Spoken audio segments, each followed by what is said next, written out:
الشيطان اللعين الرجيم بسم الله الرحمن الرحيم الحمد لله رب العالمين والصلاة والسلام على سيدنا وشفيعنا أبي القاسم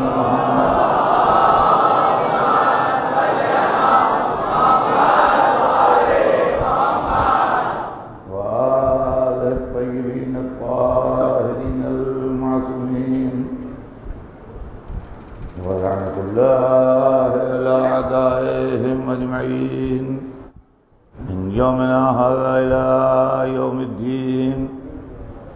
أما بعد فقد قال الله سبحانه تبارك وتعالى في كتابه المبين وهو أصدق الصادقين ولا تلبسوا الحق بالباطل فتكتموا الحق وأنتم تعلمون. صلوات بھیجنے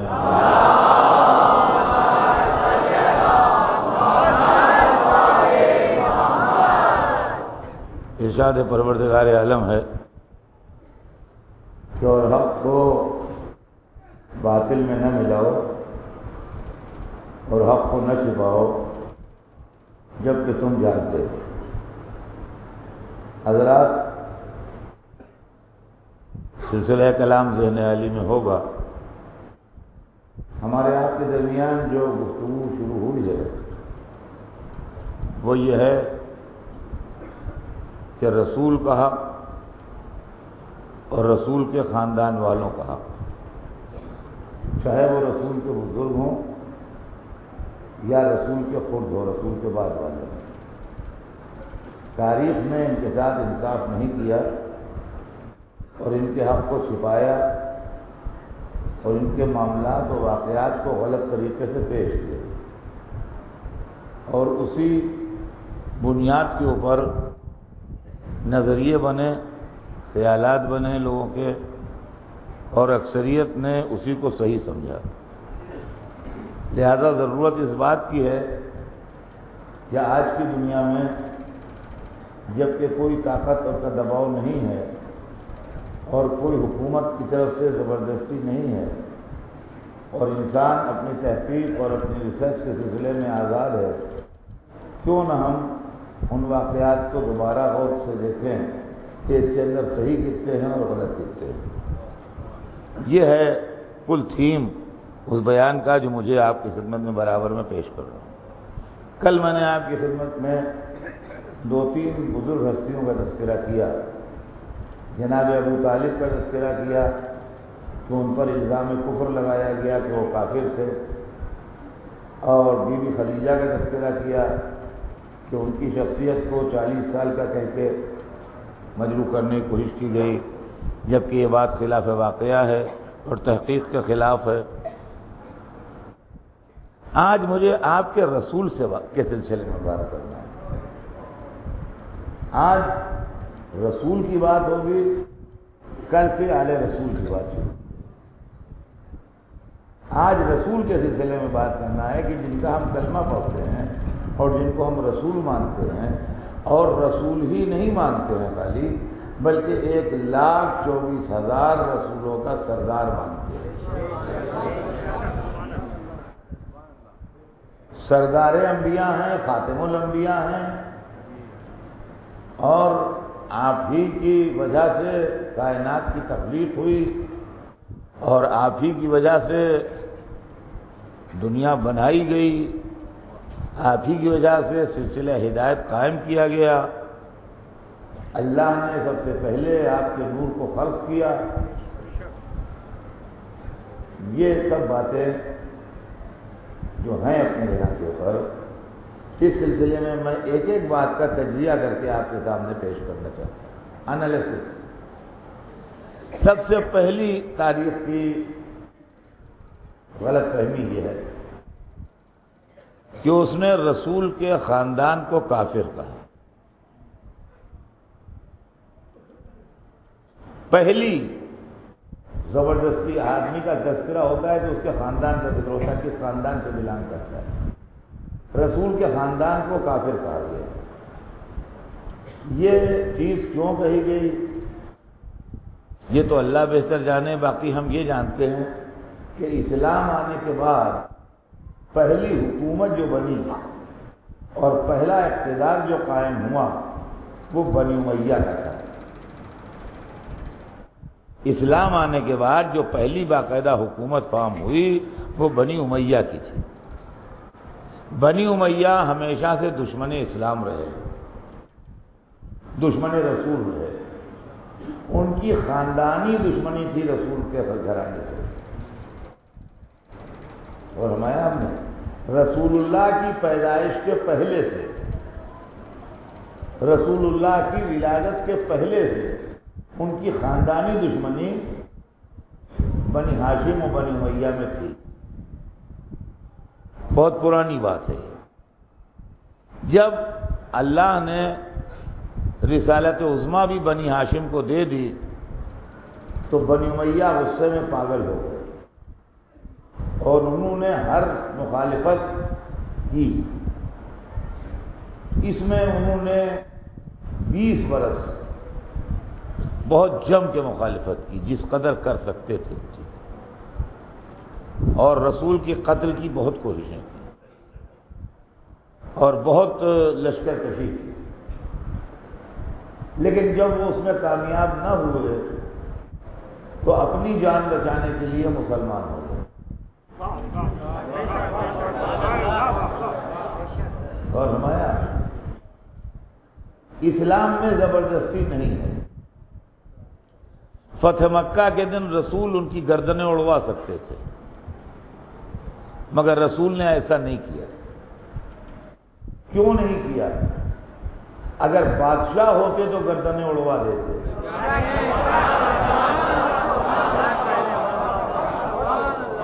وہ رسول تھے۔ رسول میں اور بادشاہ میں فرق ہوتا ہے۔ بادشاہ حالات کنٹرول کرتا ہے، رسول دماغ کنٹرول کرتا ہے۔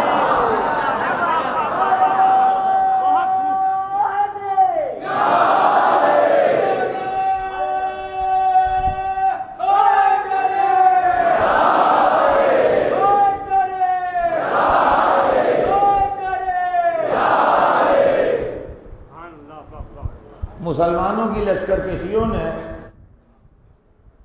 اور مسلمانوں کے ملک فتح کرنے کے جذبے نے اسلام کے دامن پر ایک دھبا لگایا ہے، اسلام وتھ سورڈ، یعنی اسلام تلوار کے زور پر پھیلا، اسلام تلوار کے زور پر پھیلا۔ میں اکثر و بیشتر مجلسوں میں گبن کا یہ جملہ کوٹ کرتا ہوں کہ محمد sword in one hand and Quran in the other, erected his throne on the ruins of Rome and of Palestine. محمد نے ایک ہاتھ میں قرآن دوسرے میں تلوار لے کے اپنے اقتدار کو وسیع کیا روم اور عیسائیت کے کھنڈرات پر۔ یہ گبن نے لکھا ہے، بڑا مشہور رائٹر ہے، بہت دنیا میں اس کی کتاب پڑھی جاتی ہے آج بھی۔ محمد with the sword in one hand and Quran in the other، ایک ہاتھ میں تلوار دوسرے میں قرآن۔ ہم نے کہا کہ گبن ہمارا رسول رسول رحمت تھا، اس نے کبھی تلوار نہیں اٹھائی، میدان جہاد میں کھڑا زخم کھاتا رہا مگر تلوار نہیں نکالی، کیسے لکھ دیا تم نے؟ ہم نے کہا ہم سے کیوں نہیں لڑتے ہو، ہم سے کیوں لڑتے ہو؟ تم جس شکل سے آئے وہ ہم نے لکھ دی۔ معلومات تصویر ہوتی ہے مسلمان کی، نام لکھا جاتا ہے محمد کا۔ صلوات بھیج دیں محمد والا۔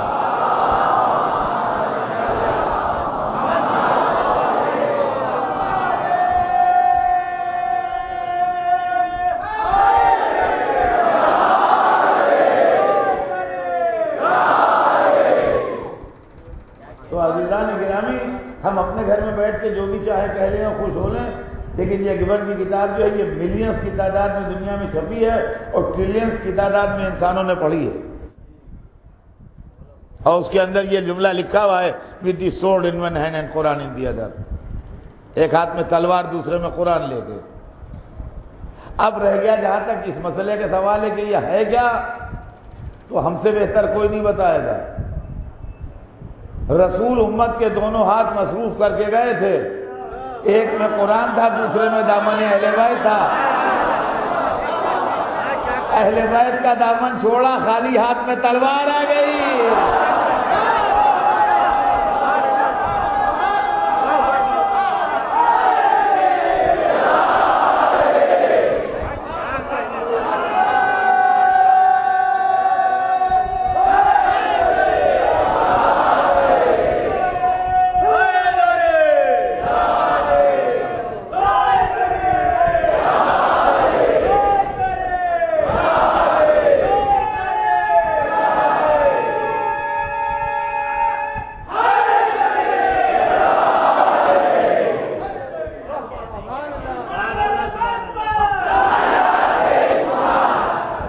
تو عزیزان گرامی، یہ ہماری حرکتوں سے تصویر رسالت بگڑی۔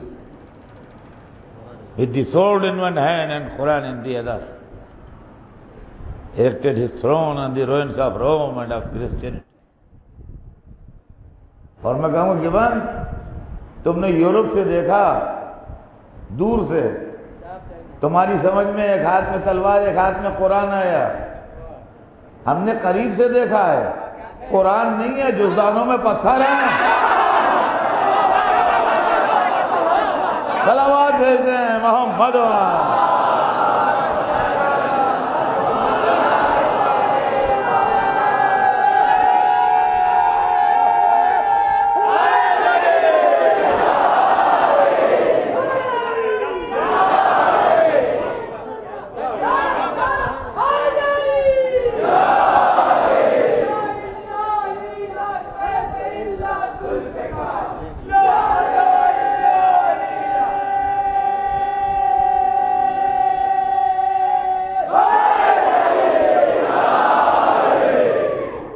حاضران محترم، سرور کائنات کی سیرت کو لوگوں نے بگاڑنے کی کوشش کی، اور اس سلسلے میں یہ بات مشہور کی گئی کہ ان کا خاندان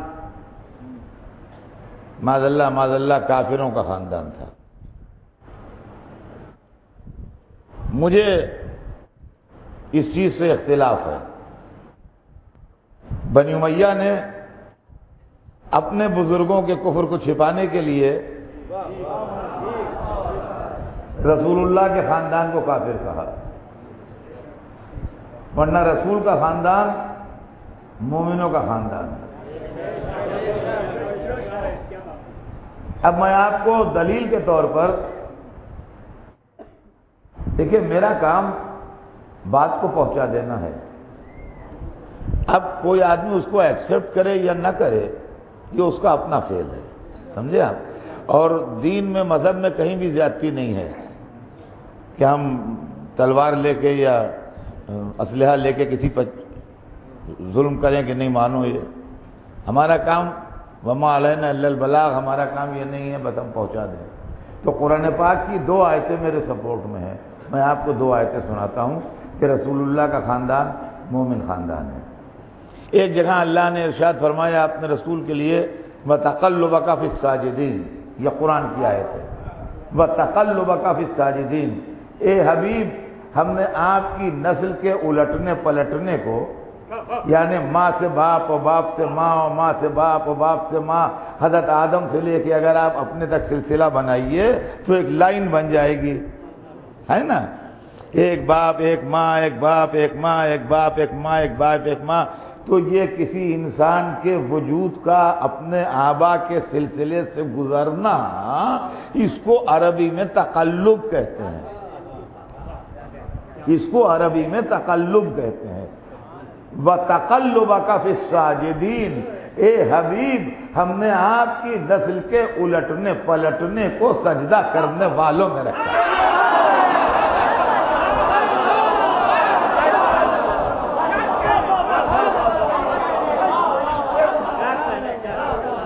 سجدہ کرنے والوں میں رکھا۔ اس کا مطلب یہ ہے کہ سلسلہ رسالت حضرت آدم سے لے کے حضرت عبداللہ تک جہاں جہاں بھی چلا وہ سب اللہ کو سجدہ کرنے والے تھے.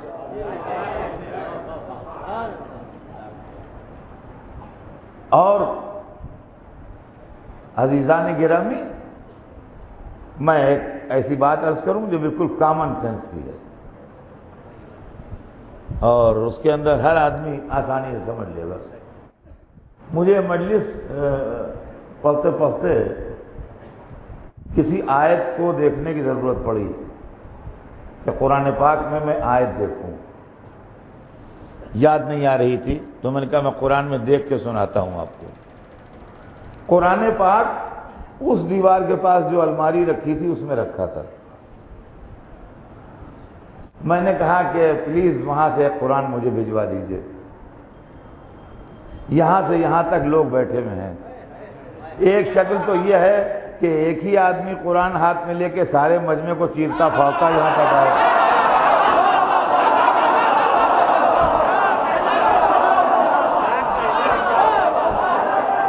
اور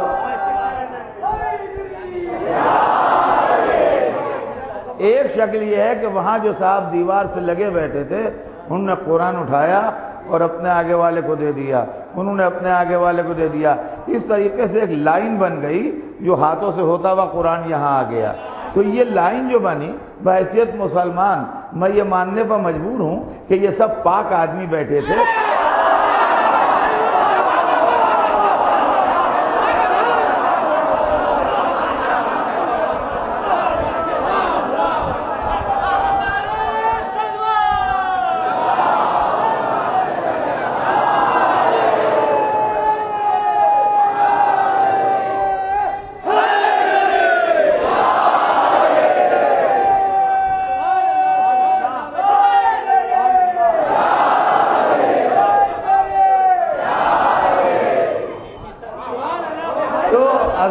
گرامی سوچنے کے قابل بات ہے کہ ہم گنہگار اللہ کے گندے بندے اگر اتنا شعور رکھتے ہیں کہ قرآن جب ہی ہاتھ میں لیں جب ہم پاک ہوں تو کیا اللہ نور محمد کافروں سے بھیج دے گا؟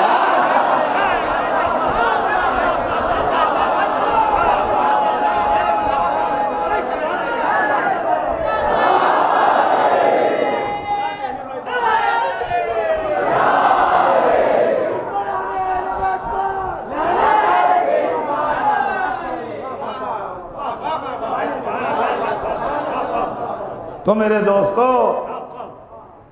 اگر روایتیں وہیں سے لی جائیں جو بنی امیہ کے ٹکڑے توڑ کے روایتیں لکھتے تھے تو پھر آپ کو کچھ ایسا ہی میٹیریل ملے گا. اس لیے کہ رزق حرام جرأت حق گوئی چھین لیتا ہے.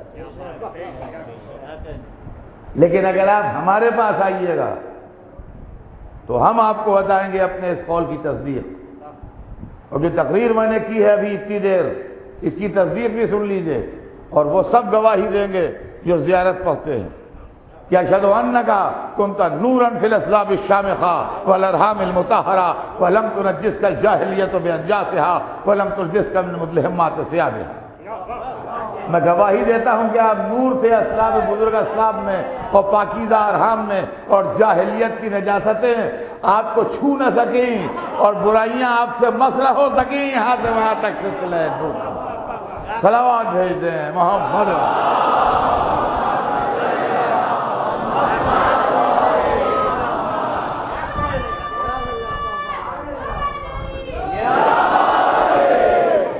یہ نہ میں اپنی طرف سے پڑھ رہا ہوں نہ جذباتی تقریر، بلکہ اس کا ثبوت میں نے آپ کو سنایا. تو عزیزان محترم، ایک آیت تو یہ ہے اس میں اللہ نے اپنے حبیب سے ارشاد فرمایا وَتَقَلُّبَكَ فِي السَّاجِدِينَ، کہ ہمارے حبیب ہم نے آپ کے نسل کے الٹنے پلٹنے کو، ہم نے آپ کے سلسلہ نسب کو سجدہ کرنے والوں میں رکھا. اب آئیے دوسری آیت سنیے.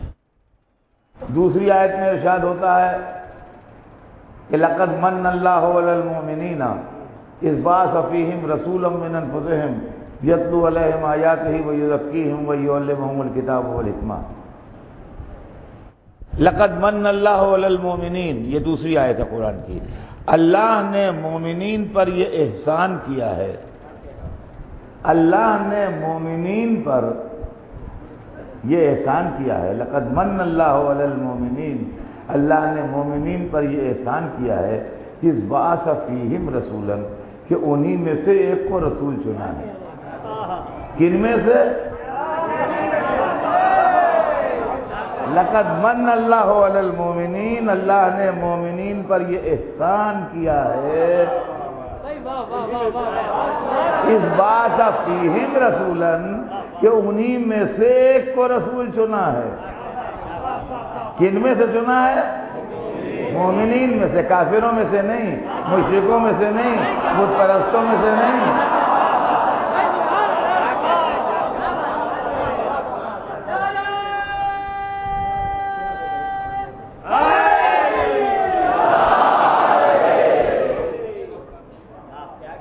مومنین پر یہ احسان کیا ہے کہ انہی میں سے ایک کو رسول چنا ہے، من انفسہم، جو ان کے نفسوں میں سے ہے۔ یہ عربی میں لفظ نفس وہاں استعمال کرتے ہیں جہاں بہت زیادہ کلوز ہونا اور بہت زیادہ قریب ہونا مراد ہوتا ہے، جس کو ہماری اردو میں ایک جان دو قالب کہتے ہیں، ان جگہ پر عربی میں لفظ نفس استعمال ہوتا ہے۔ اور یہ لفظ نفس کے استعمال سے آپ واقف ہیں، میں خالی متوجہ کر دوں، انفسنا و انفسکم، ہم اپنے نفسوں کو لائیں، تم اپنے نفسوں کو لاؤ۔ مباہرے کی آیت میں کہا گیا ہے کہ ہم اپنے نفسوں کو لائیں، تم اپنے نفسوں کو لاؤ۔ تو لقد من اللہ علی المومنین، اللہ نے مومنین پر یہ احسان کیا ہے کہ اس بعث فیہم رسولا، کہ انہی میں سے رسول کو مبعوث کیا ہے، من انفسہم، جو ان کے نفسوں میں سے ہے۔ اب اس کے آگے رسول کی ڈیوٹیاں ہیں، یتلو علیہم آیاتہ ویزکیہم، آیات الہی کی تلاوت کرے، ان کے نفس کو پاک کرے، وَيُعَلِّمُهُمُ الْكِتَابَ وَالْحِکْمَةَ، اور ان کو کتاب و حکمت کی تعلیم دے۔ وہ تو رسول کے فرائض میں داخل ہے چیزیں، لیکن بنیاد جو بات مجھے عرض کرنا ہے وہ یہ کہ اللہ نے مومنین پر یہ احسان کیا ہے کہ ان میں سے ایک رسول چنا ہے۔ یہ قرآن کی دو آیتیں ہیں جو رسول کے خاندان کے ایمان پر مہر لگا رہی ہیں۔ قرآن کی ایک آیت بھی ہو تو بہت ہے، اب یہاں تو دو دو گواہ ہیں۔ تو اب خالی ابو طالب ہی کا ایمان نہیں رہ گیا، ابو طالب بھی مومن تھے، عبداللہ بھی مومن تھے، عبد المطلب بھی مومن تھے، ہاشم بھی مومن تھے، سب مومن تھے۔ اور ہمارے پاس ان کے مومن ہونے کے ثبوت ہیں، ہمارے پاس ان کے مومن ہونے کے ثبوت ہیں۔ اور خالی یہی نہیں ہے کہ یہ مومن تھے، یہ لوگ اولیاء اللہ میں تھے، خالی مومن نہیں تھے جیسے ہم عام مومن ہیں، نہ، یہ اولیاء اللہ میں تھے، ان کے رابطے ادھر سے تھے۔ دلیل چاہیے، تاریخ سے لیجیے۔ خانہ کعبہ کے تبرکات اور چشمہ زمزم غائب ہو گیا تھا ایک لڑائی کے موقع پر۔ تاریخ لکھتی ہے کہ عبد المطلب اپنی جوانی میں ایک دن آئے خانہ کعبہ کے سامنے مزدور لیے ہوئے، اور انہوں نے کھودوانا شروع کیا، وہاں کے یہاں کھودو۔ تاریخ لکھتی ہے کافر جمع ہو گئے اور کہنے کہ ہم نہیں کھودنے دیں گے، اس سے ہمارے بتوں کی توہین ہوتی ہے۔ یہ تاریخی واقعہ ہے، چونکہ علی سے بہت پہلے کا ہے اس لیے لکھ گئی تاریخ۔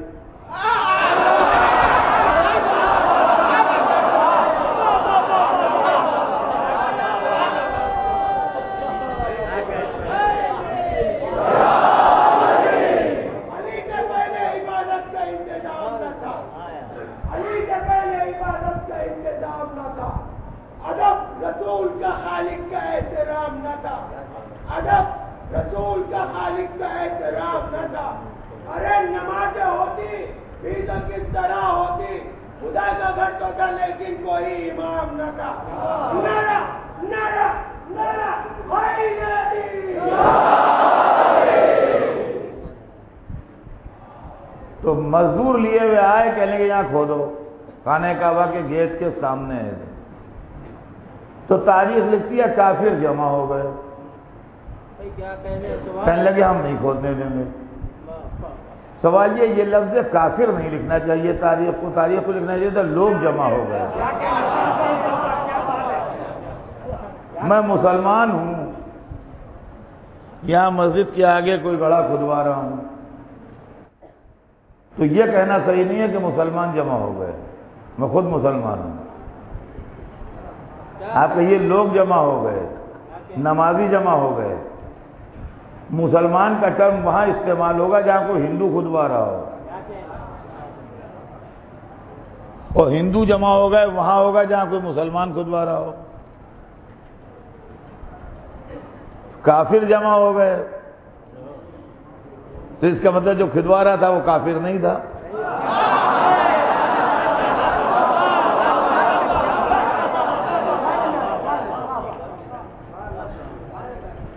ان کا ہم نہیں کھودنے دیں گے۔ کیوں نہیں کھودنے دو گے؟ کیا اس سے ہمارے بتوں کی توہین ہوتی ہے؟ تو جب کافر کی تھنکنگ یہ ہے کہ بتوں کی توہین ہوتی ہے، تو اگر عبد المطلب کافر تھے تو ان کی بھی تو وہی تھنکنگ ہونا چاہیے تھی کہ بتوں کی توہین ہوتی ہے، وہ کیوں کھدوا رہے ہیں؟ صاحب جب لوگوں نے کہا ہم نہیں کھودنے دیں گے تو انہوں نے کہا میں تو کھدواؤں گا، وہ بگڑ گئے، ان کا میں تو کھدواؤں گا۔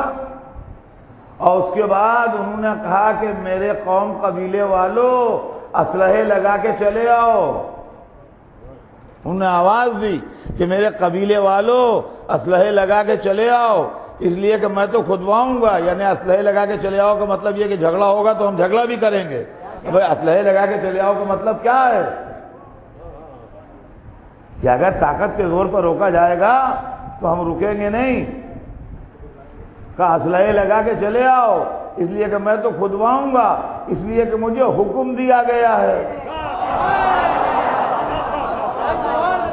سوال یہ پیدا ہوتا ہے کہ حکم کس نے دیا ہے؟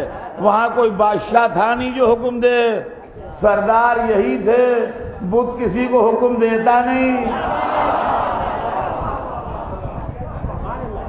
اور اس کے بعد وہ کھودا گیا تو تبرکات کعبہ برآمد ہوئے اور چاہے زمزم نکلا ہو، وہ ایک لمبی کہانی ہے، مجھے اس کو دہرانا نہیں ہے اس وقت آپ کے سامنے، لیکن مجھے جتنا عرض کرنا تھا وہ یہ تھا کہ یہ لوگ اللہ کے ولی تھے، اولیاء اللہ تھے، خاصان خدا میں تھے۔ یہ سلسلے میں اللہ نے اپنے رسول کو بھیجا ہے اور ان کو مشیت کے راز معلوم تھے۔ بی بی آمینہ نے وقت ولادت سرور کائنات آیات الہی کا مشاہدہ کیا۔ اسی طریقے سے اور تاریخ کے اندر بہت سارے واقعات ملتے ہیں۔ یہ حضور کی آمد کے وقت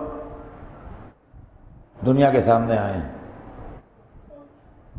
تو پہلی بات جو اس سلسلے میں واضح ہونا چاہیے وہ رسول کا خاندان ہے۔ رسول کا خاندان مومنوں کا خاندان تھا، مسلمانوں کا خاندان تھا، موحدین کا خاندان تھا۔ اب آپ ایسا اسلام جیسا آپ کے پاس ہے ویسا ڈھونڈیے، تو رسول کے آنے سے پہلے ویسا اسلام تو تھا نہیں۔ دیکھیے بات سمجھ لیجئے معاملے کو، آپ کے پاس جو اسلام ہے یہ مذہب کی موسٹ ڈیولپڈ فارم ہے۔ کہ نماز کہاں پڑھتے تھے؟ نماز ایک طرح کی نہیں ہوتی، آپ بھی کئی طرح کی نمازیں پڑھتے ہیں۔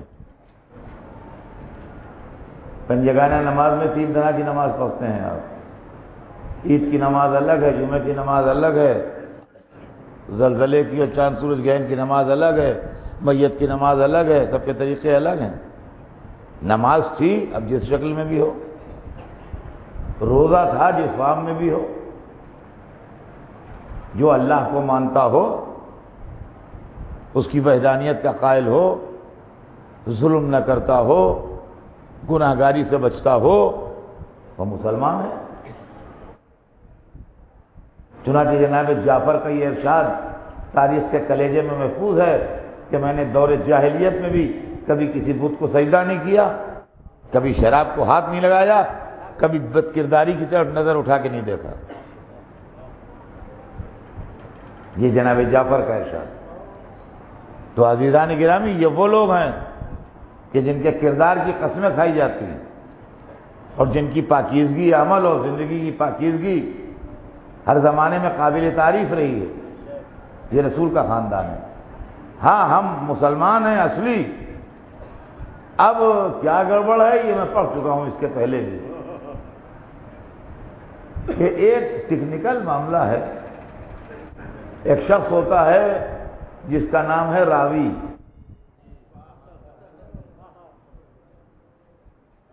اس کے پاس ہوتا ہے ایک موٹا سا رجسٹر، جو اسلام لاتا ہے اس کا نام لکھ لیتا ہے۔ رسول کے خاندان والوں کے نام کی انٹری اس میں نہیں تھی، لہذا راوی نے فیصلہ کیا کہ یہ کافر ہیں۔ حالانکہ مسلمانوں کے نام تو لکھے جاتے ہیں، مگر وہ جو نئے مسلمان ہوتے ہیں،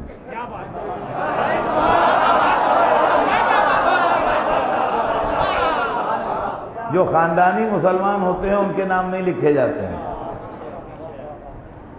ہم نے لوگوں کو دیکھا ہے، کسی مدرسے کا سرٹیفکیٹ ہے، کسی خانقاہ کا سرٹیفکیٹ ہے، کسی جگہ کا سرٹیفکیٹ لیے ہوئے آئے، کوئی مولانا ہے، مسجد کا پیش نماز ہے، کہیں کے امام جمعہ ہیں، ان کا سرٹیفکیٹ ہے کہ فلاں نے ہمارے سامنے بے جبر و اکراہ اسلام قبول کیا اور میں نے اس کا اسلامی نام یہ رکھا، اور یہ سب وہ کہتا ہے دیکھیے میں مسلمان ہو گیا ہوں اکتوبر کے مہینے میں، تو سرٹیفکیٹ پر ڈیٹ پڑی ہوئی ہے، تو اب اس کا سرٹیفکیٹ دیکھ کے آپ نے کہا تھا آپ جو آئیے بمبئی تو آپ نے مسلمان ہونے کا بھی سرٹیفکیٹ لیتے آئیے۔ میرے پاس نہیں ہے، میں مسلمان گھر میں پیدا ہوا ہوں، میرے پاس سرٹیفکیٹ نہیں ہے۔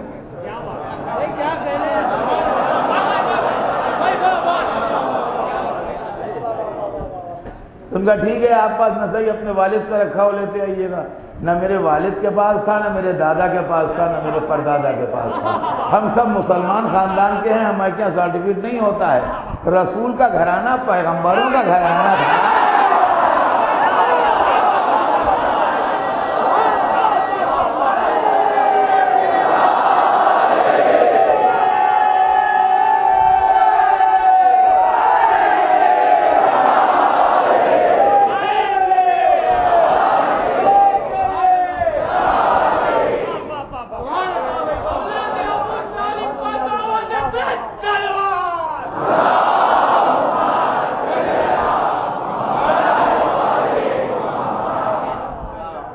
پیغمبروں کا گھرانہ تھا، حضرت ابراہیم حضرت اسماعیل کا خاندان تھا، اس میں کہاں سرٹیفکیٹ ہوتا ہے مسلمان ہونے کا؟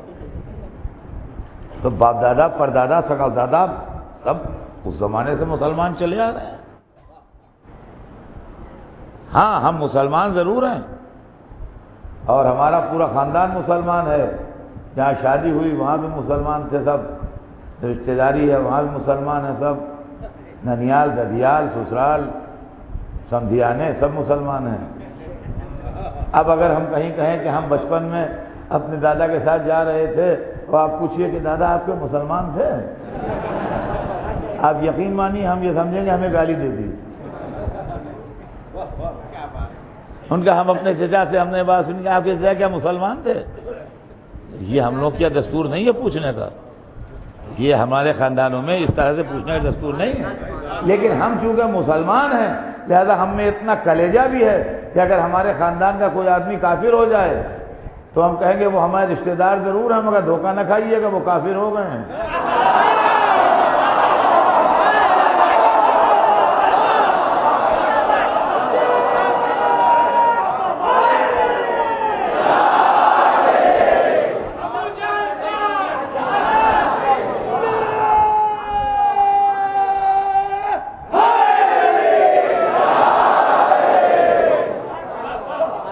مسلم خاندان کا ایک آدمی کافر ہو گیا تو قرآن میں سورہ آ گیا تبت یدا ابی لہب، صلوات بھیج دیں محمد.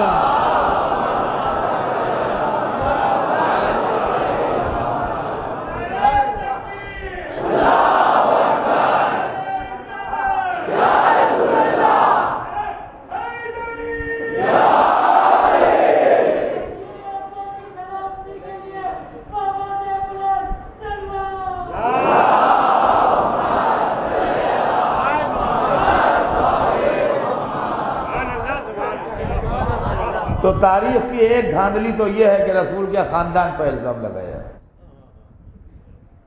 دوسری دھاندلی یہ ہے کہ جس کو خدا نے قرآن کے علم کا حامل بنا کے بھیجا تھا اس پر یہ الزام لگایا کہ وہ لکھنا پڑھنا نہیں جانتا تھا. ہے سبحان اللہ سبحان اللہ. یعنی خدا کی قسم, جس کو اردو میں ہمارے کیا مسئلہ ہے کہ الٹی گنگا بہ رہی ہے. الٹی گنگا تو مسلمان قوم جو ہے یہ بنی امیہ کی محبت میں الٹی گنگا بہا رہی ہے.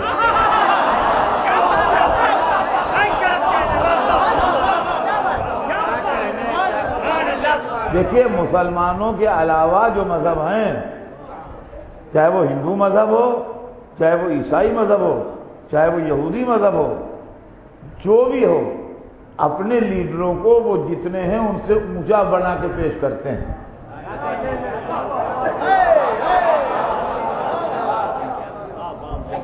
حضرت عیسیٰ علیہ السلام بہت قابل احترام ہیں, اور جو ان کو نہ مانے وہ مسلمان نہیں.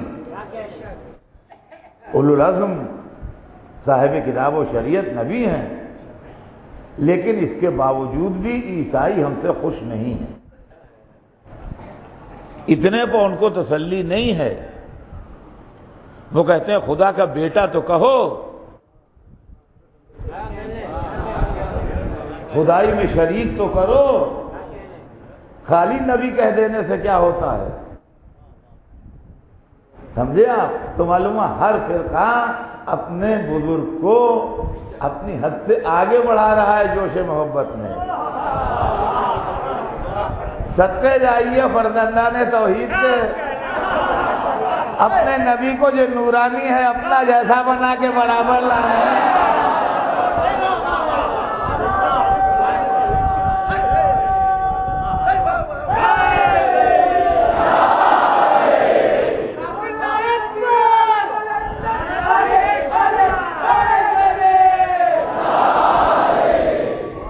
اب سنیے تاریخ کی دوسری غلط فہمی. پڑھنا لکھنا نہیں جانتے تو امی تھے. امی مینس الٹریٹ.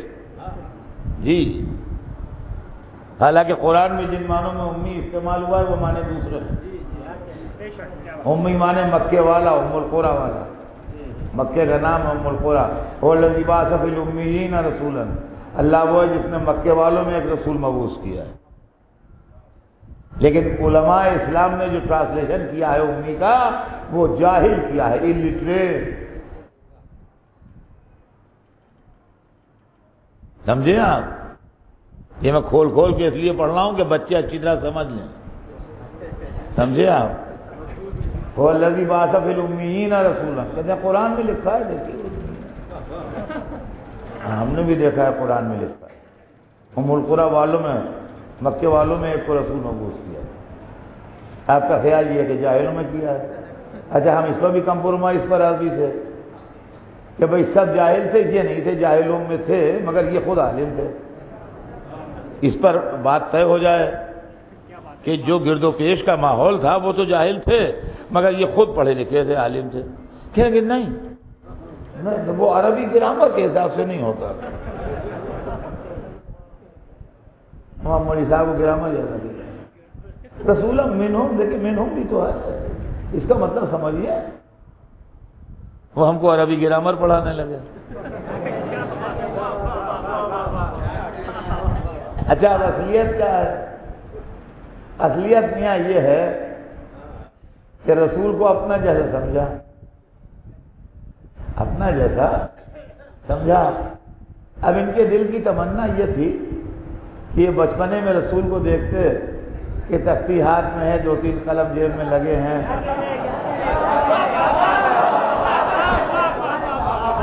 ادھر بیٹھے الف ب پڑھ رہے ہیں، ادھر بیٹھے تختی لکھ رہے ہیں، تو کہتے ہیں ہاں ہاں ہاں ہم نے دیکھا ہے، پڑھے ہوئے ہیں۔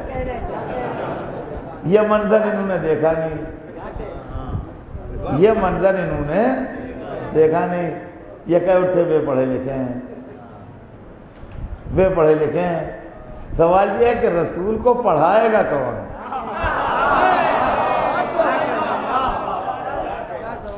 کس مدرسے میں پڑھیں گے یہ؟ اب سنیے، چند منٹ بس آج وہی بیان ہوا، اس کے بعد مجلس تمام ہو جائے گی انشاءاللہ، کل آگے بڑھے گی مجلس۔ دیکھیے صاحب، دنیا میں علم ناپنے کا ایک طریقہ یہ بھی ہے کہ اگر کوئی کسی بہت بڑے آدمی کا شاگرد ہے تو اس کے بھی علم کا ایک دبدبہ بنتا ہے۔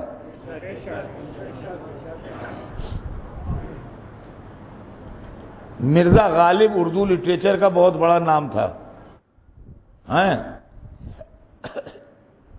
اگر کسی نے مرزا غالب سے اردو پڑھی ہے تو خواہ اس کی ایک دھوس ہوگی، تو استاد غالب کے شاگرد۔ شیکسپیئر انگریزی لٹریچر کا ایک بہت بڑا نام ہے، جانسن انگریزی لٹریچر کا ایک بہت بڑا نام ہے۔ اگر کسی نے شیکسپیئر یا جانسن سے انگریزی پڑھی ہے تو خواہ اس کا دبدبہ ہوگا۔ یا استاد بہت بڑا ہو تو شاگرد کا دبدبہ بنتا ہے، یا شاگرد بڑا نام کما لے تو استاد کا دبدبہ بنتا ہے۔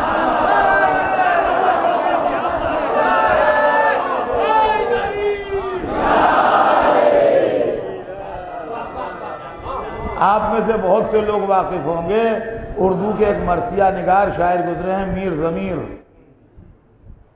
وہ استاد تھے مرزا دبیر کے، اور مرزا دبیر بہت بڑا نام ہے، انیس کے برابر کا نام ہے اردو لٹریچر میں، مرثیہ میں مرزا دبیر۔ تو آج تک میر ضمیر کی واہ واہ اس لیے ہے کہ استاد دبیر تھے۔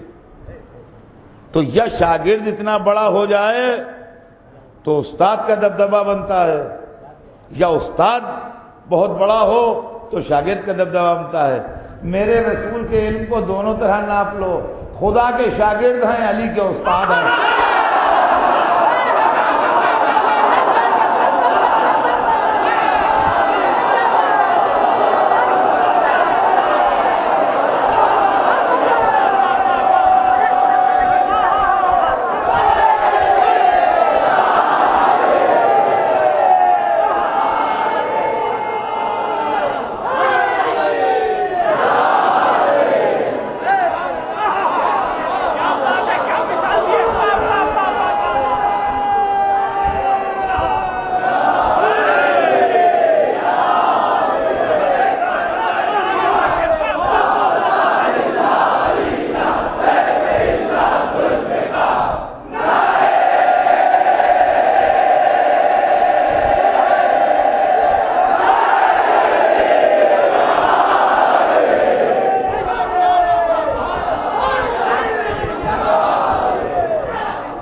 اب سنیے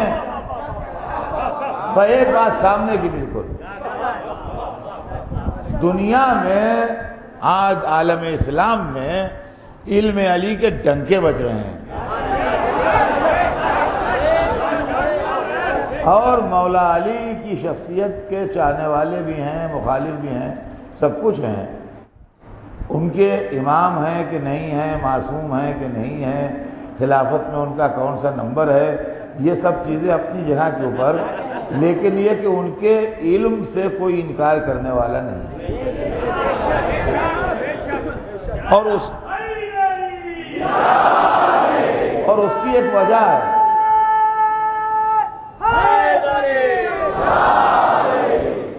علی کے علم سے انکار نہیں کیا جا سکتا۔ کیوں نہیں کیا جا سکتا؟ اگر کوئی غیر نان مسلم ہم سے آ کے یہ سوال کرے کہ رسول اللہ کا وہ زمانہ جب حضور تشریف فرما تھے اور صحابہ کرام حضور کے گرد بیٹھتے تھے اور علم و عرفان کی بارش ہوتی تھی، تو اس زمانے کے بزرگان اسلام کی کوئی ریٹن یادگار آپ کے پاس ہے؟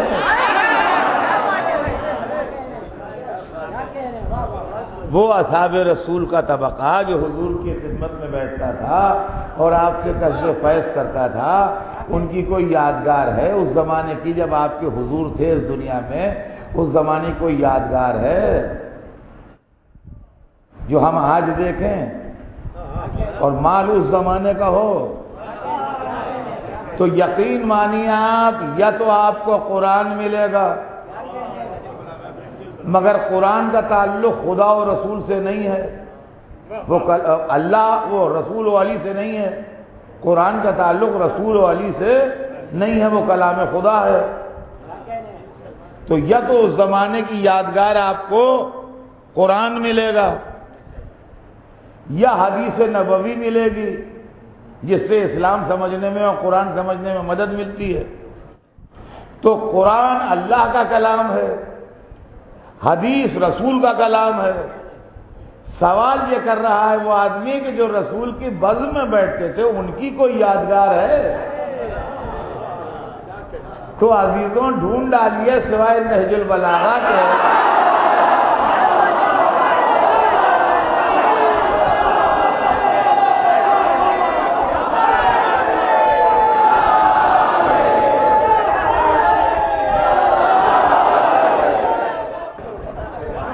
عزیزان گرامی، غور طلب بات یہ ہے کہ اگر اس زمانے کی کتابیں رکھی جائیں ایک میز کے اوپر تو آپ کو 3 ہی کتابیں ملیں گی،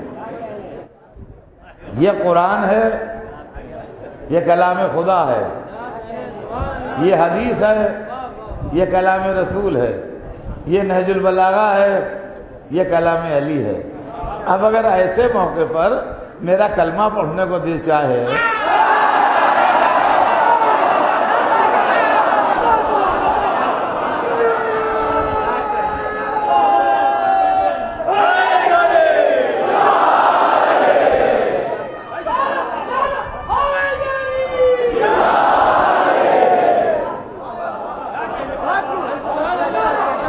تو بتائیے کیا ہو؟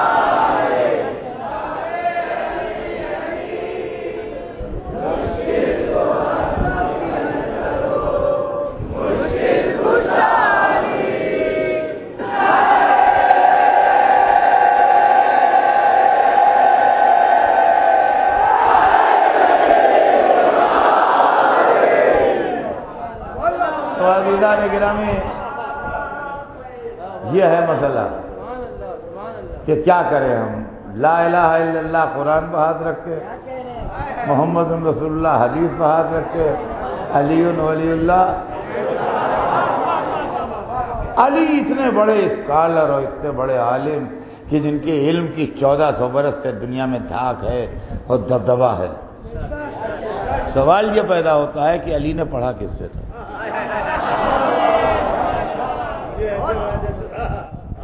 عرب میں کسی نے دعویٰ کیا کہ ہم نے علی کو پڑھایا ہے؟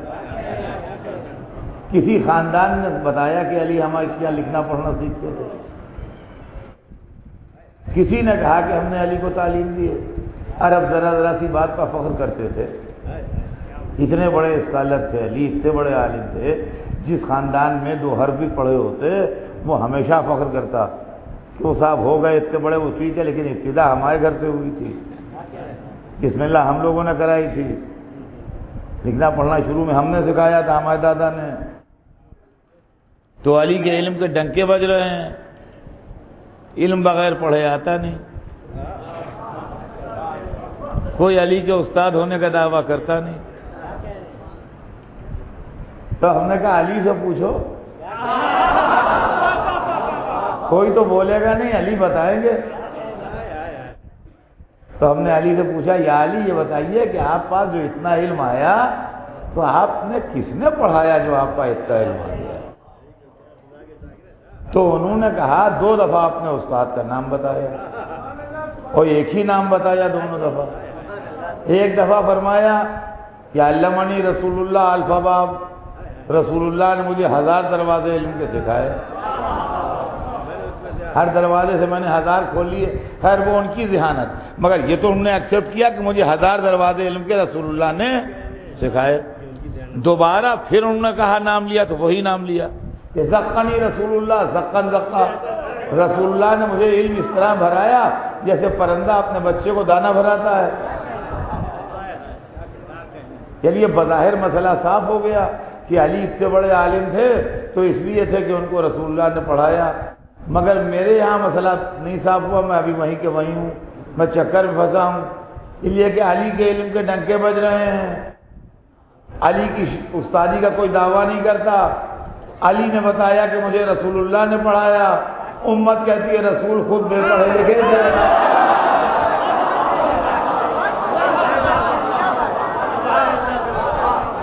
تو بے پڑھا لکھا آدمی کسی کو اتنا کیسے پڑھا دے گا کہ وہ علی بن جائے؟ عزیزان گرامی یہ سارے مسئلے ہیں تاریخ کے اندر جو الجھے ہوئے ہیں۔ تو اب انشاءاللہ بات کل آگے بڑھے گی، اور علم رسول کے تعلق سے میں کل عرض کروں گا، آج بات نامکمل رہ گئی، لیکن آج عرض کروں گا۔ بہت سی باتیں ہیں، بہت سے دل میں کانٹے چبھے ہیں، وہ سب آگے آگے ان کے بیان ہوتے جائیں گے۔ آج تو صرف اتنا کہ یہ بھی تحقیق طلب مسئلہ ہے کہ یہ بات رسول کے لیے کہ اللہ نے جاہلوں میں سے ایک جاہل کو رسول بنا دیا، یہ صحیح ہے کہ غلط ہے، کیا ہے کہ اثر نو تحقیق ہونا چاہیے۔ اس لیے کہ یہ جرأت گفتار اور یہ جرأت اظہار اور یہ جرأت تحقیق ہمیں کربلا سے ملی۔ آپ یقین مانیے کہ کربلا ہی وہ ہے جس نے حق کو حق اور باطل کو باطل کہنا سکھایا۔ وہ دیکھنے میں چند آدمی تھے لیکن وہ چند آدمی نہیں تھے، در حقیقت حسین نے عطر انسانیت کھینچ لیا۔ اگر ایک من گلاب کے پھول ہوں 40 کلو تو 40 کلو عطر تھوڑی نکلے گا اس میں سے۔ اگر ایک من گلاب کے پھول ہوں تو اس میں سے چند گرام عطر نکلے گا، 100 گرام 200 گرام عطر نکل آئے گا۔ تو عزیزان گرامی صدیاں گزرتی ہیں تو ایک ویسا نہیں پیدا ہوتا، جیسے حسین نے 72 جمع کر لیے، بے مثال 72 تھے جو کربلا میں حسین نے جمع کیے۔ ہماری جانیں نثار ہو جائیں ان پر اور ہم قربان ہو جائیں کربلا کے ان ناصروں پر۔ حسین کے بچپن کے دوست حبیب ابن مظاہر خط لکھ کے بھیجا، من حسین ابن علی الی رجل فقیہ حبیب ابن مظاہر۔ حسین ابن علی کی طرف سے یہ خط ہے مرد فقیہ حبیب ابن مظاہر کے لیے۔ خط آیا، آنکھوں سے لگایا، بوسہ دیا۔ زوجہ نے پوچھا کس کا خط ہے؟ کہا حسین۔ کہا کیا لکھا ہے؟ کیا نصرت کے لیے بلایا؟ زمانہ خراب تھا، بات کہتے ہر آدمی ڈرتا تھا۔ زوجہ پوچھنے لگی کیا ارادہ ہے؟ کہا کہ ارے بھائی میں کیا، جب دیکھا زوجہ نے کچھ ان کو تردد ہے، کہا حبیب بڑے شرم کی بات ہے کہ رسول کا نواسہ بلائے اور تم نہ جاؤ۔ اور اگر بات یہی ہے تو اپنی تلوار مجھے دے دو، یہ چادر اوڑھ کے یہاں بیٹھ جاؤ گا۔ حبیب رونے لگے، کہا مومنہ معاف کرنا، میں یہ نہیں سمجھتا تھا کہ حسین کی محبت تیرے دل میں اتنی ہے، بھلا میں نہ جاؤں، میں تو سر کے بل جاؤں گا، میں ڈر رہا تھا کہ میں تجھ سے کہوں زبان سے نکل جائے تیری اور میں گرفتار ہو جاؤں، نہ جا پاؤں۔ جانے کی تیاری کی، کوفے کی ناکہ بندی تھی، اپنے غلام کو اپنا گھوڑا دے کے شہر کے باہر بھیجا اور اس طرح چلے جیسے اپنی کھیتی ویتی پہ جاتے تھے، کسی صورت سے بچتے بچاتے جا رہے تھے، درختوں کی آڑ لیتے ہوئے چھپتے ہوئے کوئی دیکھ نہ لے۔ تو جب وہاں اپنے گھوڑے کے قریب پہنچ کے سنگن لی تو غلام کہہ رہا تھا کہ یہ گھوڑے پریشان نہ ہونا،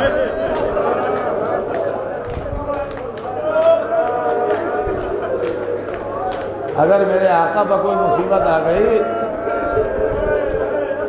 اور وہ نہ آ پایا تو تجھ پر سوار ہو کے میں چلوں گا۔ وہ اتنا سن کے چیخ نکل گئی، رونے لگے، کہا یا ابا عبداللہ یہ وقت آ گیا، اب غلام آپ کی نصرت کی تمنا کر رہے ہیں۔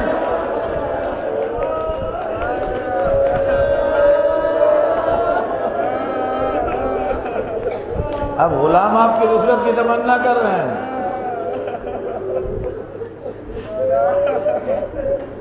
کہا جا میں نے تجھے راہ خدا میں آزاد کیا، خوش ہو کے غلام کو آزاد کر دیا، گھوڑے میں بیٹھے چلے۔ زمانہ خراب تھا، آدمی ہر طرف دیکھ رہا ہے دہنے بائیں، کوئی پیچھا تو نہیں کر رہا ہے، کوئی آ تو نہیں رہا ہے۔ تھوڑی دور چلے تھے کہ ایسا لگا جیسے کوئی پیچھے دوڑ رہا ہے، مڑ کے دیکھا تو غلام چلا آ رہا تھا۔ کہا تو کیسے آ رہا ہے؟ کہا چلیے چلیے آپ چلیے، جہاں آپ جا رہے ہیں وہیں میں چل رہا ہوں۔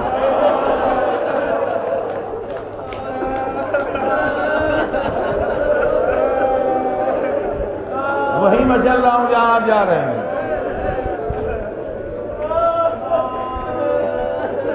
ادھر پڑے گھوڑے سے،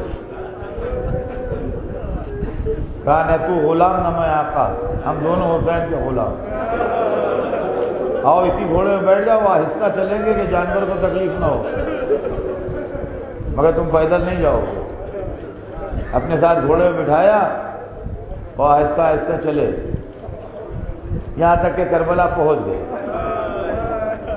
حسین انتظار میں تھے،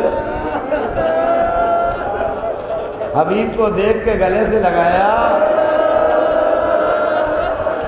تاریخ بتاتی ہے کہ یہ خبر خیمہ اقدس میں پہنچی کہ حسین کے بچپن کے دوست حبیب آئے ہیں۔ ایک دفعہ فضا آئی، کہا حبیب مبارک ہو، علی کی بیٹی نے سلام کہا ہے، شہزادی زینب نے تمہیں سلام کہا ہے۔